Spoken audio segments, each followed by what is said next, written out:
राम राम मंडळी, सर्वप्रथम सर्वांना शुभ सकाळ। आज होता रविवार। बघूया आजच्या दिवसात काय काय घडतं। सकाळी उठल्यावरती नेहमीप्रमाणे काल तर आपण बाहेर गेलो होतो नाश्त्याला, आजसुद्धा आपली बुलेट काढली आणि बुलेट ज्या दिशेने जाईल त्या दिशेने आपण आज नाश्ता करायला जाणार आहोत। आणि आज आपल्यासोबत होते दुर्वा आणि शिवम, कारण आज रविवार असल्यामुळे शाळेला सुट्टी होती। म्हटलं दोघांना पण आज नाश्ता करायला नेऊया आणि मस्तपैकी निसर्गाचा आनंद घेत आम्ही तिघही निघालेलो नाश्त्याच्या शोधात। आणि मध्येच आपल्याला भातशेती दिसले। भातशेती जबरदस्त कापाय झाली होती, परंतु पावसामुळे अजून कोणी कापायला सुरुवात केलेली नाही आहे। आणि शेवटी एका स्पॉटला येऊन पोचलो। हा वांद्रीचा स्पॉट आहे।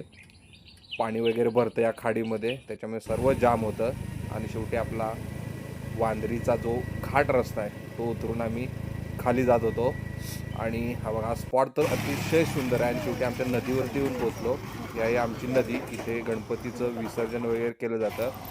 आणि शेवटी आपली गाडी येऊन थांबली ती मामांच्या हॉटेलला, उक्षीमधलं।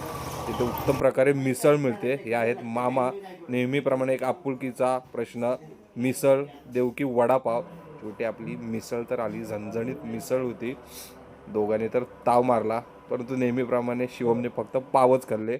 आणि मामांचा प्रश्न नेहमीप्रमाणेचाच, कड देऊ की रस्सा देऊ। हे काय दोघं खाणार नव्हते, त्याच्यामुळे कड हा फक्त आपणच घेतला। झणझणीत असा कड होता आणि मिसळ पण अतिशय छान होती।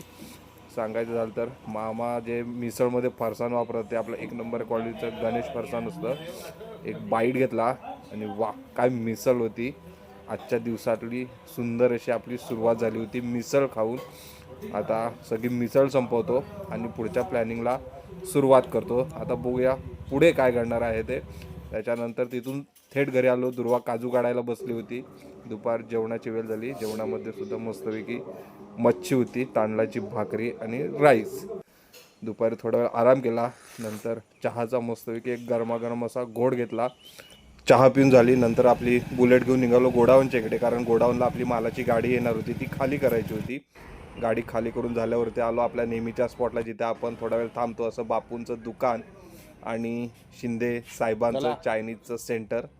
शिंदे साहेबांना हाय केलं आणि लगेच बाय करून तिथून निघालो थोडीशी भाजीच्या खरेदीसाठी। आपल्या भावाचं दुकान आहे बाळूमामा भाजी सेंटर, स्वस्तमध्ये भाजी आणि चांगली भाजी मिळते। त्याच्या दुकानाला भेट दिली, थोडीशी भाजी घेतली आणि आजचा दिवस इथेच संपला। टाटा आणि बाय बाय मंडळी।